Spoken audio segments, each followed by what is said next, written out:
But boy, this guy right there just did a phenomenal job. He was activated in offense back in the third set. Gumana rin yung depensa. In fourth set, he took over at siya ang kasama ngayon ni Sara Asido.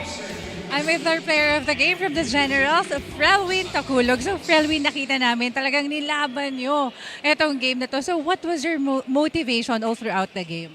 So, galing po kami sa pagkatalo. So, ginawa po namin yung motivation para po mag-step up and para po panalo po tong game na to.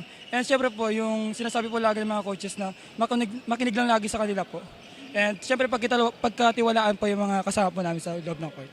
So ito, Frelwin, nakuha nyo na yung panalo nyo. So gaano ka-importante sa'yo itong panalo na to sa pagsalang nyo sa mga upcoming games nyo? Syempre, importante po itong pagkapanalo namin ngayon para ano po, magkakumpiyansa po sa mga susunod po na laban po. So ito, Frelwin, baka may mga gusto kang batiin dyan na sumusuporta sa'yo. Binabati ko po yung parents ko po dyan sa Cagayan Valley po, yung mga mahal ko po sa buhay dyan sa San Juan, and yung mga coaches po, yung mga family ko din po sa iba-ibang lugar, and Takulog family, Kaban family, and yung mga friends ko po and teammates po. Thank you po. Congratulations again, Frelwin. Again, that's our player of the game from the Generals, Frelwin Takulog. Now, back to the panel. Keep your head up, don't ever give up. It's what